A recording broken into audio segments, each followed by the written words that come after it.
Okay, mungundire mbaye ikaze mu isomo ryacu ry'uyu munsi. Ni isomo ry'aba beginner cyangwa se aba intermediate, aho tugiye kuba twareba uko wavuga icyo ukunda kurya, cyangwa se cyongereza ni isomo twakwita talking about food. Hano mu ntangiriro, I want to tell you that in this lesson you will learn how to talk about what you like to eat. Nyiri somo uraza kuba wakwiga uburyo uvuga ku byo ukunda kurya. You will learn how you speak about the things that those food that you don't like, kuri ibyo biryo udakunda. Uraza kuba wakwiga uburyo ushobora gusobanura ibiryo ukunda cyane in English, mu cyongereza. This is the beginner friendly and also useful for intermediate runners who want to express themselves better. Kandi rikaba ari isomo ryiza cyane ku bantu bari intermediate bifuza kuba bavuga ururimi rw'icyongereza neza cyane, bakaba bakwisobanura mu buryo bwiza cyane.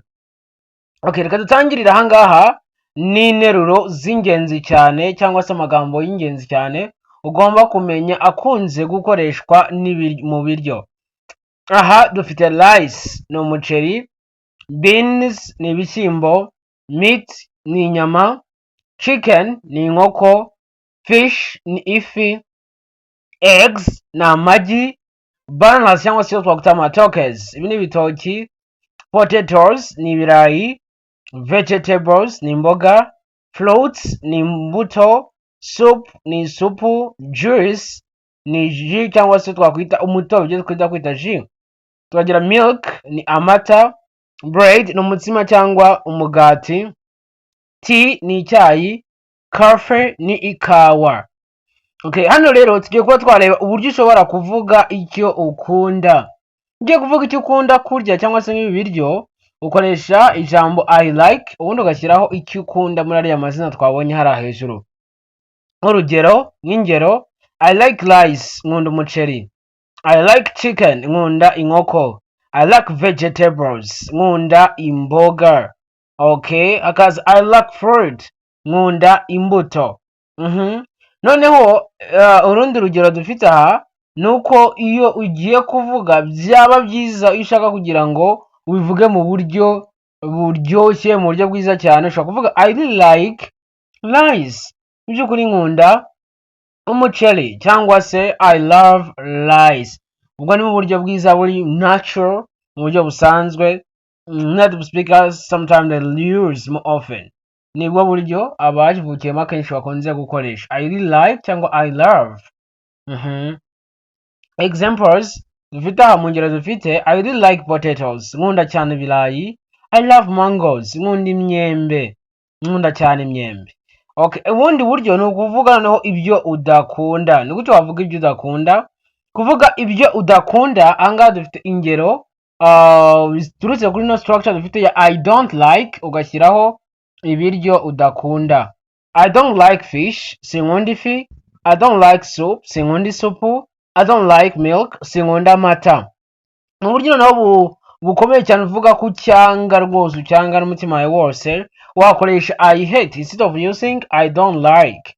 Ukaba wavuga uti I hate spicy food, nanga ibiryo birimo urusenda cyane. That's the best way to speak something that you hate really strongly.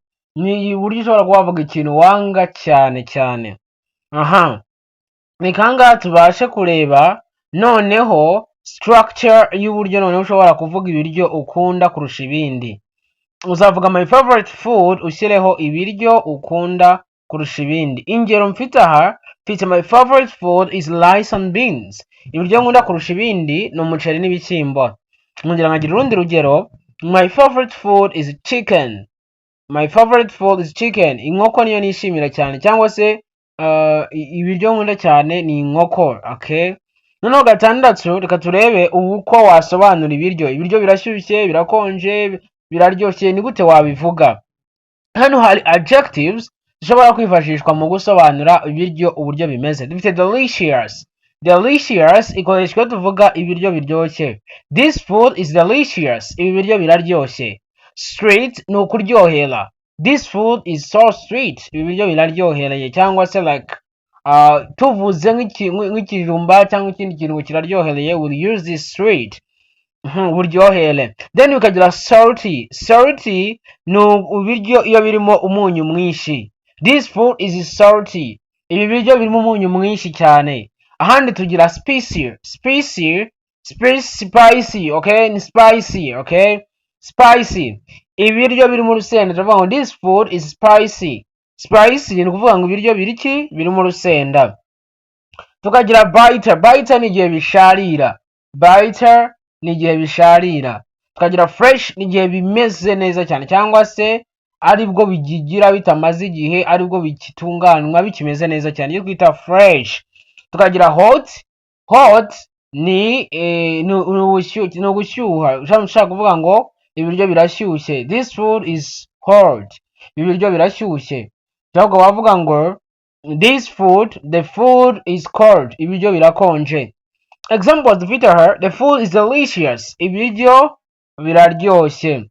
Urundi rugero, the soup is hot, isupu irashyushye. Urundi rugero, the juice is cold, umutobe urakonje. Umutobe ukonje, urakonje. Then tukagira ahandi urundi rugero, the chicken is spicy, inkoko iri mu rusenda. Okay, izo ni ingero mu kuba wasobanura uburyo ibiryo bimeze. Ahandi reka turebe interuro zo kwitoza. Urugero, I just want you to repeat, ndashaka kugira ngo ugende usubiramo. Anga nkavuga ngo I like eating rice, nkunda kurya umuceri. I like eating rice, nkunda kurya umuceri. I don't like drinking coffee, ntabwo nkunda kunywa ikawa.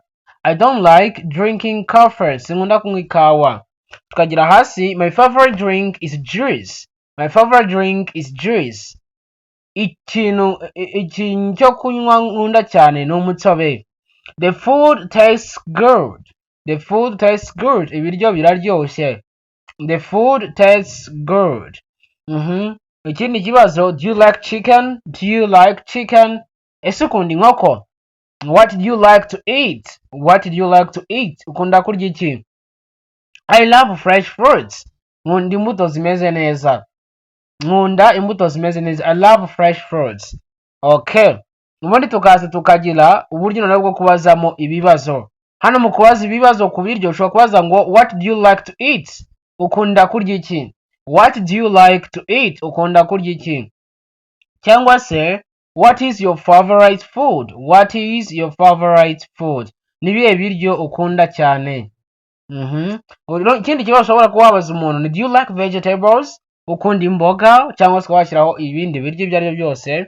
Do you eat a breakfast every day, urya ifunguro rya mu gitondo buri munsi? Icyo nacyo ni ikibazo wabaza. Ahandi ni what do you usually eat for lunch, niki urya ku manywa akenshi, what do you usually eat for lunch? Okay, reka turebe small dialogue which is here, ushobora kuba practicinga. Tujye tureba icyongereza, then we see also Kinyarwanda. What do you like to eat, mu Kinyarwanda ni ukunda kurya iki? I like chicken and rice, nkunda inkoko n'umuceri. Do you like vegetables, ese ukunda imboga? Yes I do, yego. I like carrots and cabbage, nkunda carrots n'amashu. What is your favorite food, niki ukunda kurusha ibindi? Ubundi B agasubiza ati nkunda cyane ibirayi bitetse mu mavuta. My favorite food is fried potatoes. Okay, noneho nizere ko mwabyumvise neza cyane. Let's see a homework. Reka turebe umukoro mugomba gukora wa nyuma y'isomo. I want you to write your own answers. Nshaka kwandika ibisubizo byawe. Ahangaha, what do you like to eat, nshaka kwandika niki ukunda kurya. What don't you like, niki udakunda. Hano nashyizeho nimero mu buryo butari sawa, ariko there it's what do you like to eat, the first question. Noneho tukagira what don't you like and what's your favorite food. Dufite ibibazo bibiri hano, hari what's your, nukwandika ibisubizo byawe kuri what do you like to eat, what don't you like na what's your favorite food. Ikibazo cya kabiri ukadescribinga ibiryo ukunda, uburyo biryohera, smell, temperature. You can use hot, delicious, sweet, every adjective that we use there. You can try to use it in your sentences. So ndizera ko isomo ryabashimishije kandi ryari isomo ryiza cyane. Niwakunze iri somo, please share it with somebody who needs it. Sharinga n'undi muntu urikunze ushobora kuba wareba, urishyire status and put it anywhere, just share it with others kugira ngo dufashe abantu benshi bamenye ururimi rw'icyongereza. Ikindi ni utarakora subscribe kuri YouTube channel, just do it because this is the right time ko tuzagenda tubana n'izindi videos nyinshi n'andi masomo menshi agiye atandukanye yakufasha kuba wavuga ururimi neza cyane nk'uwaruvukiyemo neza cyane. So reka dusubire ubutaha, ubundi ndabakunda cyane, yari teacher wanyu Isaac nk'ibisanzwe. Bye bye.